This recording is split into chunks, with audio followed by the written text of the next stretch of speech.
శ్రీరాముల విగ్రహం తీర్థంలో దొరకడం వల్ల ఈ ప్రాంతానికి రామతీర్థం అని పేరు పెట్టారు. సుమారు 1000 ఏళ్ల చరిత్ర కలిగి రెండవ భద్రాద్రిగా వాసికెక్కిన శ్రీరామతీర్థం క్షేత్ర విశేషాల్ని ఈ రోజు మా ఊరి దేవుడు కార్యక్రమంలో తెలుసుకుందాం.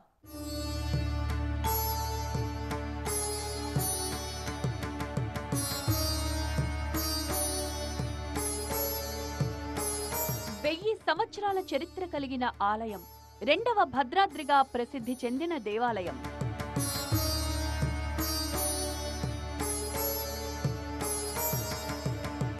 చంపావతి నదీ సమీపంలో విరాజిల్లుతున్న శ్రీరామ క్షేత్రం, వనవాస రాముడిగా భాసిల్లుతున్న దివ్య క్షేత్రం.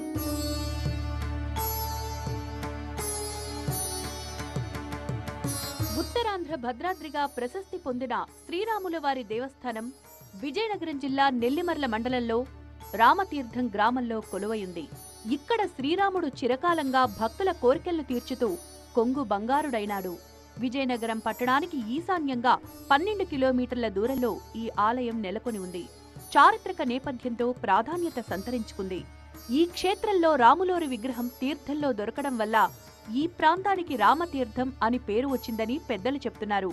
రామచంద్రమూర్తి దేవాలయం పక్కన 2007లో శివాలయం నిర్మాణం కూడా జరిగింది. అందుకే ఈ క్షేత్రం శివకేశవుల అభేద క్షేత్రంగా భావిస్తారు భక్తులు.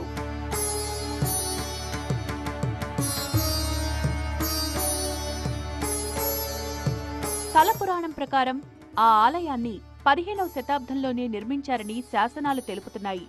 పాండవులు తమ అరణ్యవాసంలో భాగంగా రామతీర్థం చేరుకుని కొన్ని రోజులు అక్కడ గడిపినట్లు చెప్తారు. దీనికి నిదర్శనంగా భీముని గృహం ఇప్పటికీ ఇక్కడ ఉంది. రామతీర్థం దర్శించుకునేందుకు విచ్చేసే భక్తులు తప్పకుండా భీముని గృహాన్ని కూడా సందర్శిస్తూ ఉంటారు. పాండవులిక్కడున్న సమయంలో శ్రీకృష్ణుడు సీతారామ లక్ష్మణ విగ్రహాలను వేదగర్భుడు అనే వైష్ణవ భక్తుడు